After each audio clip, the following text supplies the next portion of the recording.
24 hours తను నీతోనే ఉంటుంది. చాలా కేర్ఫుల్గా కనిపెట్టుకొని ఉండాలి. ఎందుకంటే లక్ష్మి మీ అందరిలాగా మామూలు శిక్ష పడ్డ ఖైదీ కాదు, ఉరిశిక్ష పడ్డ ఖైదీ.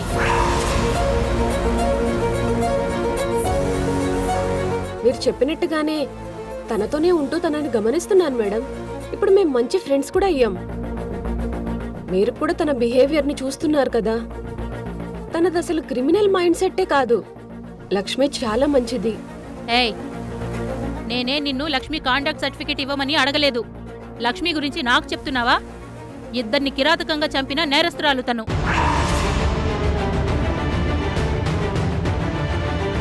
వాస్తవానికి లక్ష్మిని సపరేట్ సెల్లో పెట్టాలి.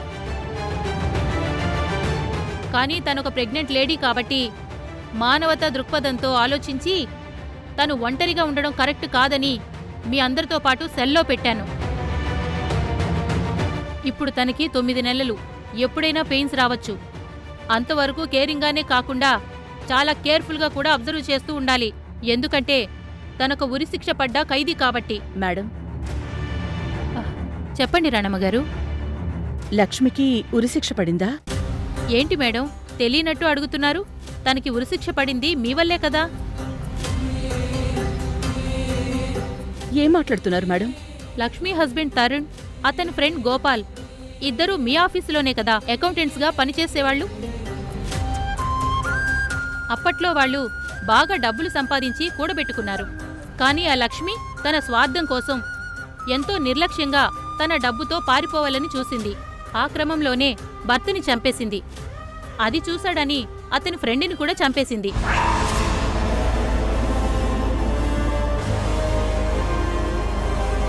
లాస్ట్ మినిట్లో చుట్టుపక్కల వాళ్లు వచ్చి చూడడంతో లక్ష్మి దొరికిపోయింది.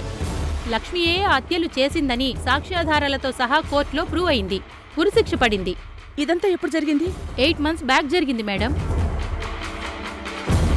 శిక్ష పడి జైలుకొచ్చాక మెడికల్ చెకప్ చేయిస్తే లక్ష్మి ప్రెగ్నెంట్ అని తెలిసింది మేడం.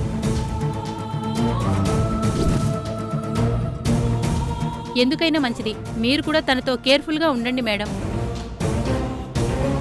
అయినా మీరేంటి తన గురించి ఏమీ తెలియనట్టు కొత్తగా అడుగుతున్నారు? నిజంగా నాకేం తెలీదు మేడం. ఇప్పుడు నేను ఆఫీస్కి వెళ్ళట్లేదు. కేవలం ఇంటి బాధ్యతలే చూసుకుంటూ ఇంటి పట్టునే ఉంటున్నాను. మరి ఆఫీస్ పనులు ఎవరు చూసుకునేవారు? మా అబ్బాయి కృష్ణ చూసుకునేవాడు. ఇంత పెద్ద విషయం జరిగితే మీ అబ్బాయి ఇంట్లో మీరు చెప్పలేదా? అప్పుడు పరిస్థితులు వేరే మేడం. నేను ఆఫీస్కి వెళ్ళడానికి ముందు ఇదంతా జరిగింది. అసలు దీని వెనకున్న నిజాలేంటో తెలుసుకోవాలి.